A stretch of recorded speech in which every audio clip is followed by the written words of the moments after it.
शिक्षा संस्कृति उत्थान न्यास शिक्षा केंद्र मंडी एवं त्रिसिंगम पब्लिक स्कूल रिवालसर के संयुक्त तत्वावधान में राष्ट्रीय शिक्षा नीति 2020 के क्रियान्वयन में पंचकोश सिद्धांत की उपयोगिता विषय पर एक कार्यशाला का आयोजन किया गया, जिसमें लगभग 60 to 70 शिक्षाविदों एवं शिक्षकों की उपस्थिति रही।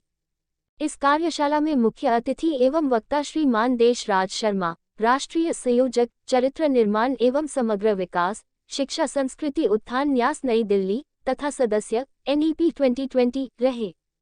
इनके अलावा शिक्षा संस्कृति उत्थान न्यास हिमाचल प्रांत के अध्यक्ष Shri Sandeep Kanwar MD 7 star public school बानी हमीरपुर, सह संयोजक डा 0 Sanjeev Rana, assistant professor GDC धर्मशाला, सह संयोजक वास्तुकार श्री सुरेश शर्मा, सोलन, टोली सदस्य श्री भूपेंद्र बनिया एवं श्री राजेंद्र कुमार उपस्थित रहे। इस कार्यशाला में 2 सत्र रहे। पहले में राष्ट्रीय शिक्षा नीति 2020 का परिचय एवं दूसरे सत्र में पंचकोश सिद्धांत की उपयोगिता रही। इस कार्यशाला में Alok Bharti Vidyalaya Kotli, MJCM public school Leda, Him valley public school Bagla, Ujala public school Talaiyahat, Navyug public school Patri Ghat, Naina public school Durgapur, Naina public school Amblaglu, Saraswati Vidya Mandir Rewalsar तथा त्रिसिंगम पब्लिक स्कूल रिवालसर के प्रबंधकों एवं शिक्षकों ने भाग लेते हुए मुख्यातिथि महोदय के प्रेरणादायक एवं ओजस्वी विचारों को सुनकर शिक्षा संबंधित महत्वपूर्ण जानकारियां प्राप्त की। इस सुअवसर पर PTA प्रधान श्री वृजलाल शर्मा, B0E0O0 रिवालसर शिक्षा खंड श्री सुखिया राम, सेवानिवृत्त SDO श्री भावर शर्मा, सेवानिवृत्त प्रधानाचार्य श्री राजेंद्र ठाकुर, प्रधानाचार्य श्री तिलक राज शर्मा, रा 00 मा 0 विद्यालय गलमा, BRC रिवालसर श्री ओम प्रकाश आदि शामिल हुए और इस कार्यक्रम की शोभा बढ़ाई। BHK न्यूज हिमाचल के लिए रिवालसर से अजय सूर्या की रिपोर्ट। तो मुझे भी यहाँ मौका मिला तो सबसे पहले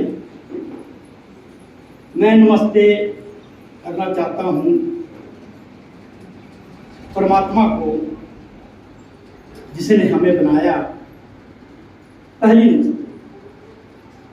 दूसरी नमस्ते माता पिता को, जिन्होंने हमें गोद में खिलाया। तीसरी नमस्ते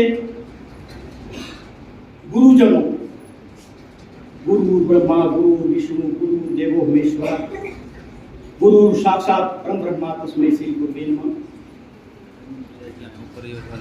अखंड मंडलाकार व्याप्ति चरा। और कभी लगेगा कि इस विषय को गहराई पर ले जाना है और व्यवहारिक बनाना है और क्लासरूम तक ले जाना है, तो हमें 3 दिन की कार्यशाला करना पड़ेगा।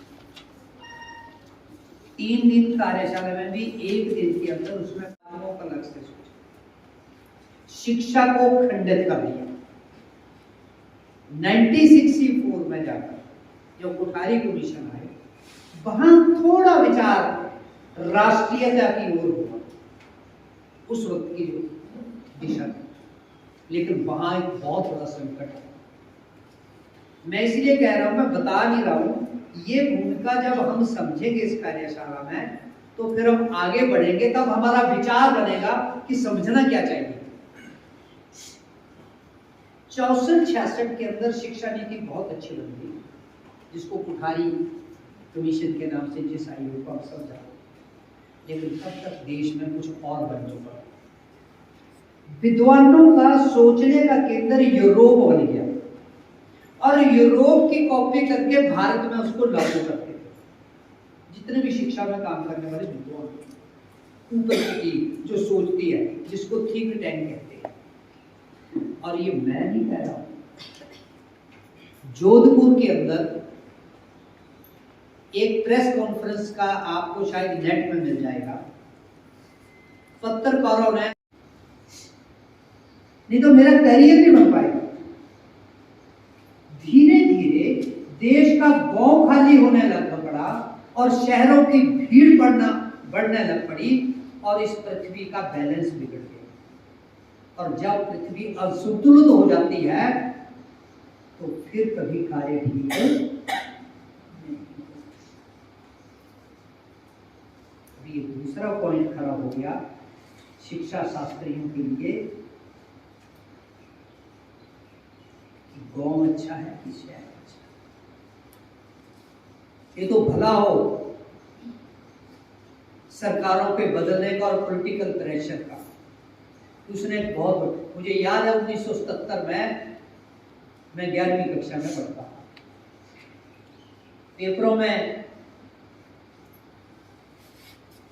इलेक्शन आ गया था मार्च में, तो मैंने आधा पेपर करना, आधा छोड़ देना। पास होने के नंबर बन गए 33 को बन रहे हैं, छोड़िए, चलिए, क्यों करना है? ये जो ऐसी सरकार है इसको हराना चाहिए। पेपर छोड़ देना, आधा, बस इतना देखना पास होने वाले हैं, निकलो, 1.5 घंटा 2 बचा लो। ऐसे कितने लोग आए होंगे जिनको ये समझ आने लगे, बड़ी गांव के रहने वाले। तो तीसरी बात होगी कि शिक्षा किसी भी देश की, जो मैं कहना चाह रहा हूं, उसकी संस्कृति, उसकी प्रकृति, उसकी प्रगति के अनुसार होनी चाहिए। भारत में ऐसा आजादी के बाद नहीं। शिक्षा वो लाभदायक रहती है जब उसकी प्रकृति क्या है, उसकी प्रगति क्या है, उसकी संस्कृति क्या है, उसको ध्यान में रखकर दी जाती है, तो वो परिणामकारी बनती है। हमें तो हिमाचल वालों को उदाहरण दिया गया महासागर का, समुद्र का उदाहरण दिया। समुद्र हमारे दादाजी ने देखा तो हमने काम देखना। किताबें कैसी लिखना शुरू हुई? क्योंकि आपको बड़ा बड़ा बनाना था, तो वास्तविकता से तोड़कर बनावटी बातों को ले जाना शुरू किया और हमें बनावटी बनाना शुरू किया, और धीरे धीरे धीरे धीरे बेरोजगारों की फौज खड़ी करना शुरू की, और उस बेरोजगारों की फौज में से कुछ लोगों को टुकड़े डालने शुरू कर दिए, तेरे को ये नौकरी देंगे। आज तक नौकरी की वो दबाव नहीं है। शिक्षा किनारे होगी, नौकरी प्रधान होगी, और नौकरी। अब इसी नौकर के कंसेप्ट को मैकॉले ने पकड़ लिया। किसने पकड़ लिया? उसने भारत का देख लिया। ये जो आजादी के दीवाने हैं, जो बड़े आजादी के दीवाने की लीडर बन रहे हैं, इनकी दृष्टि क्या है?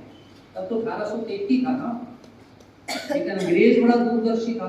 100 वर्ष का दर्शन अंग्रेज का साथ चलता था, ऐसी योजना बनाकर चलता। मैं आपसे पूछूंगा कि जब आप पढ़ाते हैं तो आप अपनी योजना, अपने विद्यालय की योजना, अपने विषय की योजना कितने वर्षों की बनाते हैं? मैं कभी कभी प्रश्न करता हूं कि जिस 4 वर्ष के बच्चे को आज आप पढ़ा रहे हो और जो क्लासरूम में टीचर पढ़ा रहा है, अगर उसको 25 वर्ष के भारत की समझ नहीं है कैसा होगा, तो वो बेईमानी कर रहा है, वो बच्चे को गलत पढ़ा रहा है आज। क्योंकि 4 वर्ष का बच्चा 25 वर्ष के बाद 29 वर्ष की आयु का होगा, और उस 29 वर्ष की आयु में भारत कैसा होगा, तब उसके कंधों पर बोझ आएगा। उसके लिए शिक्षा ने तैयार करना है उसको, आज के लिए नहीं करना।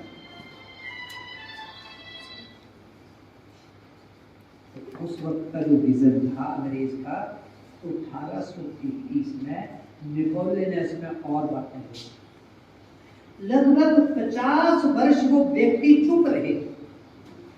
भारत की शिक्षा कैसी है, भारत के व्यक्ति कैसा सोचते हैं, इसकी स्टडी करते रहे। भारत के धार्मिक ग्रंथ क्या कहते हैं, इसका अध्ययन। और हमारे जैसे विद्वान, टुकड़ा खाने वाले विद्वान, टुकड़ों पर पलने वाले विद्वान, बुरा मत नाम ऐसे आप नहीं है, मैं उस वक्त की बात कर रहा हूँ, आज की बात नहीं कर रहा हूँ।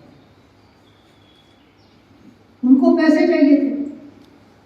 पैसे करने के लिए जैसे आज के राजनीतिज्ञ कहते हैं कि यार वोट दे दो, चाहे मुझे नंगा नचा लो, यहाँ पर वोट दे दो, आप सब कुछ करने को तैयार हो जाते हैं। ये लोकतंत्र है। झूठे वायदे, झूठी बातें, ना होने वाली बातें कहना, ये पाखंड है। ऐसा ही उस वक्त उसने भारत के